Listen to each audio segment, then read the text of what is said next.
E a gente volta a falar sobre essa possibilidade de paz na Ucrânia diante do encontro entre Donald Trump e Vladimir Putin. Nosso entrevistado é o professor de Relações Internacionais da Universidade Federal Fluminense, pesquisador de Harvard, Vitélio Brustolin, mais uma vez participando da programação da Jovem Pan. Bem-vindo, professor. Como vai? Boa noite.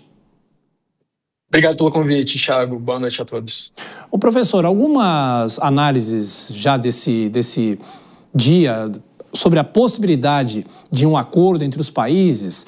Eu não sei se há um exagero, porque a Ucrânia, por enquanto, está excluída. O presidente da Ucrânia, Volodymyr Zelensky, diz que está à disposição para conversar. É possível se chegar a alguma definição de cessar-fogo quando o país invadido não é convidado, professor? Thiago, cessar-fogo é possível, porque ele é o primeiro passo apenas. O cessar-fogo, por definição, ele é temporário. Então, que a Rússia pare de atacar a Ucrânia, isso pode ser acertado, sim, entre o Trump e o Putin. O que provavelmente não irá acontecer, porque o Putin não atingiu os objetivos que ele queria com essa guerra, que eram basicamente a soberania da Ucrânia, transformar a Ucrânia ou no território anexado ou no estado fantoche.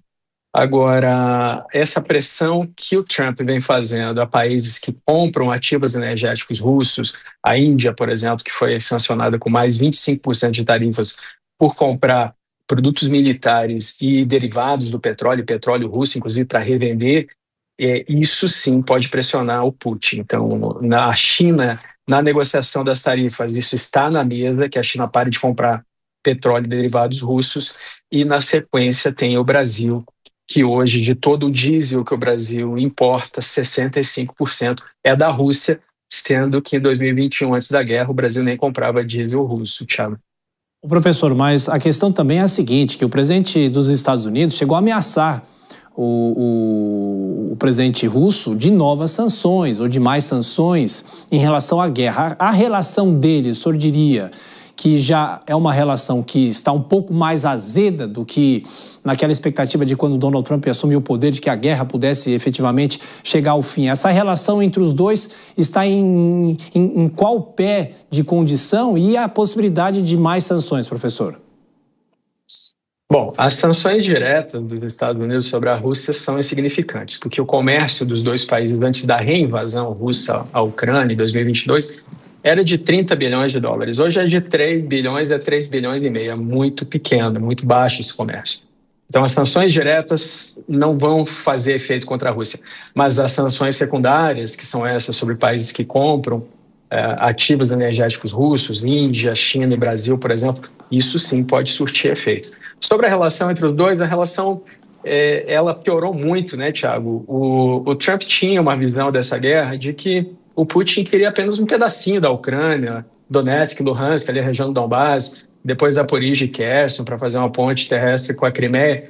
Mas o Trump se deu conta de que isso não é verdade. E aquela discussão que o Trump teve com o Zelensky na Casa Branca e com o J.D. Vance, o vice-presidente dos Estados Unidos, acabou se mostrando que o Zelensky estava correto. O que o Putin quer, isso vem sendo dito e repetido por analistas há 3 anos e meio, desde o início dessa invasão, é a soberania completa da Ucrânia. O que o Putin quer é que a Ucrânia não tenha um governo próprio, que tenha um governo submisso, que não tenha um exército e que seja anexada ou uma parte fantoche do território russo. Thiago. Professor Vitélio, Dora Kramer faz a próxima pergunta. Dora? Boa noite, professor. Vou sair de lá, vou sair do Oriente, vou vir do leste europeu, melhor dizendo, e vou vir aqui para os BRICS. Queria sua opinião, sua avaliação sobre essa intenção do presidente Lula de conversar com os integrantes dos BRICS para tentar fazer um posicionamento conjunto em relação ao tarifaço do Trump. O senhor acha isso possível ou é um devaneio? Olha, Dora, de fato, o que o Lula está tentando fazer até o momento incomoda, sobretudo, a Índia. Por quê? A Índia não esperava esses 25% adicionais de tarifas, né? Agora são 50%. A Índia ficou muito próxima do Brasil, ficou com a mesma tarifa, a maior tarifa do mundo em alguns produtos. E a Índia é um aliado dos Estados Unidos. A Índia é usada pelos Estados Unidos para fazer pressão sobre a China. Inclusive, a China e a Índia têm problemas territoriais, os dois lados reivindicam partes do território da fronteira. Agora, não me parece que os países do BRICS vão apoiar o Brasil. A China tem feito declarações sobre o café brasileiro, o governo brasileiro tem tornado públicas essas declarações, que é exatamente o que o Brasil não deveria estar fazendo. A nossa política externa não deveria ser uma política que nos obrigue a escolher entre China ou entre Estados Unidos, porque são os nossos dois maiores parceiros comerciais. A China é o maior desde 2009, os Estados Unidos são o segundo maior, é o país estrangeiro que mais investe no Brasil. Então, a nossa política externa deveria ser pragmática e de equilíbrio, de não ter que fazer essa escolha.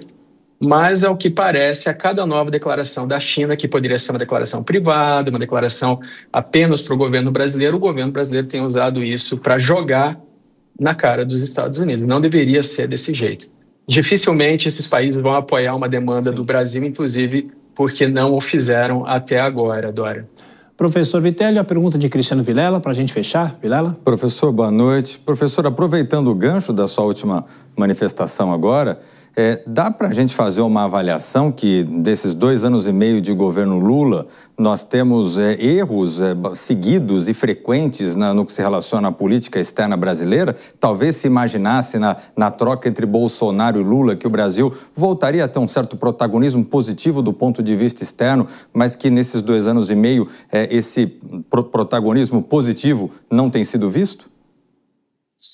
Bom, vamos começar pelos fertilizantes, né? Hoje o Brasil importa 80% dos fertilizantes que usa, a maior parte vem da Rússia, o que é complexo para um país agrícola como o Brasil importar tanto fertilizante. Mas o Bolsonaro, quando foi visitar o Putin 8 dias antes da invasão, o Bolsonaro teve oferta do Azerbaijão para comprar, para o Azerbaijão vender fertilizantes para o Brasil no lugar da Rússia. O Bolsonaro não respondeu, o Lula também não.